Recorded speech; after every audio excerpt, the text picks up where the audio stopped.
Жолдасым 4 жыл бұрын жұмыста стройкада жүргенде қайғылы оқиға болып өмірден өтті. Мен 3 баламмен жалғыз қалдым. Ата-анамның қолына барып, осы уақытқа дейін сол жерде тұрып жатырмын. Алайда үйде бала келіні, олардың 2 кішкентай балалары бар. Кейде келіннен қатты қысыламын, барып жағаласып тұрып алғаным үшін. Мамандығым кітапханашы.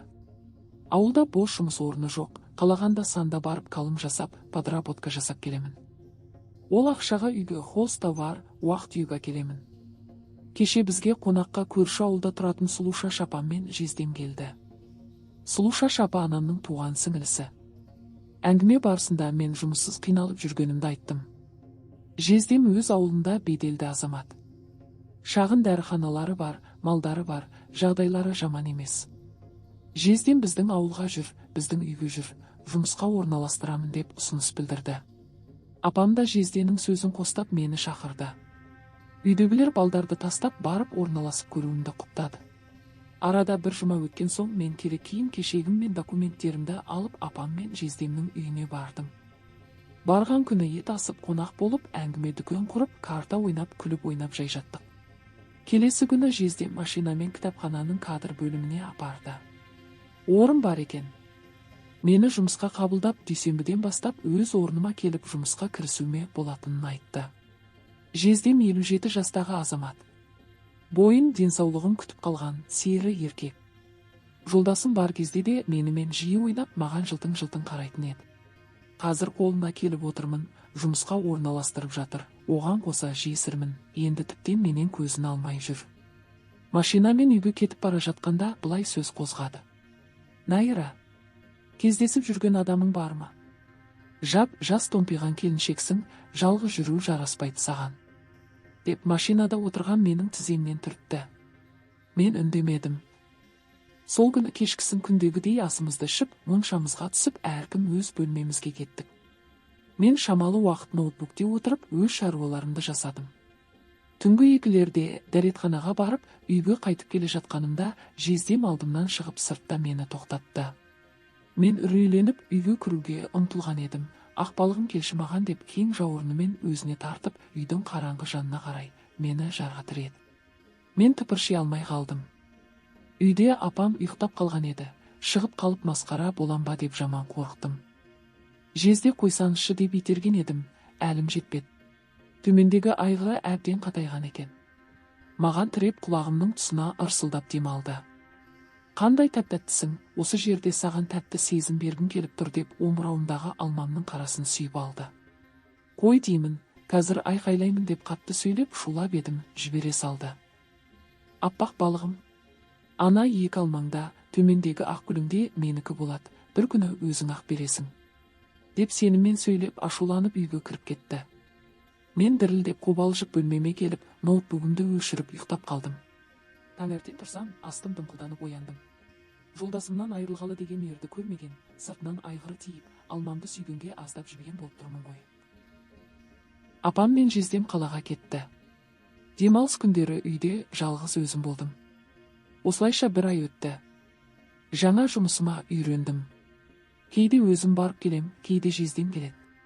Бір күні апам аптекаға дәрі әкелетін фарма компания 3 күнге семинарға қалаға жолдама берді. Жолы жататын жері төленіп кейін ресторанға отырыс жасайтынын айтқан. Апам келісіп қалаға кетті. Үйде жырпылдақ жездеммен қалдым. Бірақ алдындағыдай қорқыныш үрку болмады. Керісінше мен бір соны күтіп жүргендей бойымда бір тыныштық болды. Мен ішімдікке әуестігім жоқ, алайда жездем сыра мен шарап ұсынды. Мен аздап қызылдан іштім. Сол күні екеуміз ұзақ әңгіме дүкен құрып, әзілдесіп, шамалыдан кейін жездем маған қоңыр коробка ұсынды. Аша қойшын. Көрсеңші ішін ашып. Деп жымиды. Қораптың ішін ашып қарасам, iPhone және ақша жатыр. Мен әрине балаша қуандым.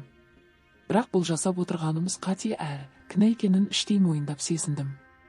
Мен ала алмайым деп ысырып бөлмеме кетіп қалдым. Біраздан кейін жездем қайтып келді. Қорапты бөлмедегі шкафқа қойды. Мен төсегімде жатқан едім. Жездем бұрыннан менімен болып көргендей еркінсініп қасыма келді. Бойын киімнен босатты. Менің де үстімдегіні сыпырып жерге тастады. Әрпін қызып тұрған еді, тәттілетіп тілмен ойнай бастады. Мен есімнен танып, аузымнан суым кетіп қалшылдап қалдым. Жолдасым кеткелі әрпім әбден құрғап бітелуге қалған екен, соны жібітті. Әбден суы шылқып сысы болды.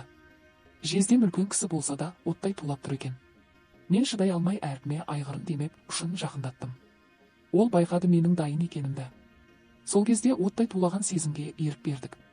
Айғыры тым зор екен. Шапалақтап ұрғылап есімді кетірді. Көптен шөлдегесін қатты ұрғылаған сайын есім кетті. Осылайша арада 1 жыл өтті.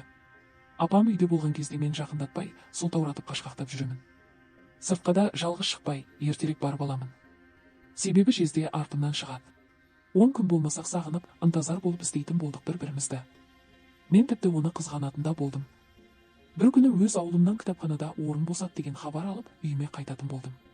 Апа жездеме алғысымды айтып, үйге жиналдым. Жездем мені апарып тастаймын деп машинасын қыздырды. Үйге жеттік. Сол кезде 2 жұмадай жақындаспаған біз, қарны аш қасқырдай бір-бірімізге жабысып, сезімге еріп беріп әбден тойдық. Осы жолы мен де оның айғырын сүйіп тәттілер бердім. Өзімді ұялшақ, жуас әйел санайтын едім. Шын мәнінде нағыз төсектің ыссы ханшайымы екенімді байқадым. Осылайша айлар мен жылдар бойы кездесіп жүрдік. Мен ол кісіден у көтердім. Жездем маған қаладан бір бөлмелі пәтер әперіп, мені орналастырды. Мен 3 баламды алып қалаға көштім. Үйдегілерге бір жігіттен көтердім, оның отбасы бар, үйлене алмайды деп бұл теманы жаптық. Мені жазғырып кінә етпеңдер, мен өз қателігіме өзім жауап беремін. Әркімнің тағдыры әртүрлі. Біреуге махаббат, біреуге сынақ береді.